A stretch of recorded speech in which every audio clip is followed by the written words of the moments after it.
Hello and welcome to the Mushroom Murder Trial podcast. My name is Lisa Tate, and today we are going to look into prison and the potential sentence for Erin Patterson, which will be coming up in the next couple of months. So make a note of that. But before we start, just a reminder, make sure you're subscribing to the newsletter on mushroommurdertrial.com. You get information first, and it's jam-packed with news, and it's free. And I'd also like you, if you could, to follow and review this podcast. Thank you. As we know, Erin Patterson was found guilty of murder. But what sentence is she facing, and what happens when someone enters Victoria's prison system for a very long time? What does life imprisonment really mean? Let's break it down. Now convicted, Patterson faces the reality of a life sentence, and her first nights in prison as a guilty woman may have already left their mark. The Sydney Morning Herald said, sources described her as appearing shocked and drained, clearly struggling to adjust to the harsh new chapter that's begun. Ms. Patterson is being held in the Dame Phyllis Frost Centre. It's quite a notorious prison, actually, and it's a maximum security facility in Melbourne. She's been housed in protective isolation since her arrest in late 2023, not due to violence, but due to protect her from others and perhaps herself. Despite not being physically aggressive, Patterson has frustrated other inmates and prison officers with her constant complaints. One former staff member recalled her frequently demanding changes to her cell temperature as though it's the Hilton. She seemed completely oblivious to the environment she was now in. Quote, "It's not a hotel." Yes, she hadn't been convicted at that point, but it's still a prison, they told the SMH. Quote, "It's not meant to be customised for your comfort." The report said that inside prison, she was targeted with frequent mocking, especially during early custody, when other inmates regularly hurled mushroom-related insults her way. According to the SMH, attempts to participate in prison activities like a knitting club, and that's under strict supervision, obviously, they were short-lived. She was later returned to stricter isolation, prompting speculation about an altercation or misconduct, though nothing had been confirmed.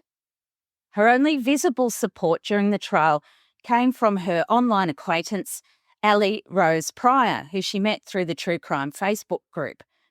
No one from her hometown, personal life, any family members appeared in court on her behalf.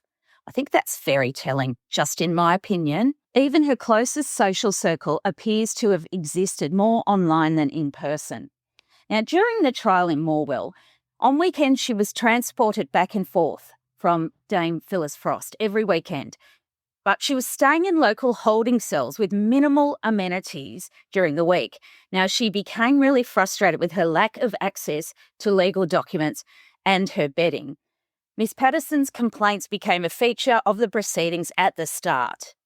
But now she's awaiting sentencing, and Erin Patterson's future will likely involve extended periods where there's minimal human contact and little hope for relief. For someone once described as quiet, bright, and introverted, life in prison may prove the ultimate punishment, one without an end. Now, I just want to go through life imprisonment in Victoria. I've been doing some research, and in that state, a life sentence means just that. The offender remains in prison for the rest of their natural life. Only the Supreme Court can hand down a life decision. And Erin, her trial was in the Supreme Court, so she does face that. While the court can set a non-parole period, a minimum time before the offender is eligible for parole, it's under no obligation to do so. In cases deemed especially serious, the court may refuse to set a parole period altogether. That means the person stays in prison until they die. Now, there's Category 1 and 2 offences. Since 2017, Victoria's courts have categorised certain crimes under two tiers, Category 1 and Category 2. Now, Category 1 includes the most serious crime, So murder's at the top of the list, and others like SA, indecent acts on a child, and aggravated home invasion. For Category 1 offences, the court must sentence the person to a term of imprisonment. There are no exceptions unless the offender is mentally impaired, has assisted police, or there are other exceptional and rare circumstances. In the case of Patterson, found guilty of murder, the court has almost no discretion. She must go to prison. Let's say after the guilty verdict is handed down and Erin Patterson is sentenced to prison. What happens next? Well, we should look inside the walls of Australia's prisons to explore what it takes to survive mentally and physically behind bars. And some of these insights come from a website called Oz Prisons, and it's a first-hand guide by an ex-inmate, Jackson A., who provides a ground-level view of the Australian prison experience. Now, I went looking for this information because my friend Jen and I, we had a podcast together about Jeffrey Epstein, but before that, we were thinking of doing one. I don't know if you heard about it. In California, these parents were paying to get their kids into university, and a lot of them were celebrities. So there was a woman who was on Desperate Housewives and Auntie Becky from Full House. So they ended up having to do prison, and they hired prison consultants. So I was thinking, well, Erin's got plenty of money. I wonder if she's had a prison consultant. But we don't really have that in Australia. So there's a gap in a market there for sure if someone wants to start a business. But Jackson A was as close as I came to first-hand information. Now, the first realities after you're found guilty, you arrive under intense scrutiny. And believe it or not, this process is routine. And it is a stark change, although I think Erin's been through it before. Now, you need to stay safe on the inside. And he said, if you act like a decent human being, you shouldn't find yourself in too much trouble. Respect others, avoid gossips or fights, and don't overshare personal information. Coping mentally. So he said that mental resilience is absolutely critical. Stay physically active, go to the gym if you can, keep your mind occupied with reading, writing, and learning new skills.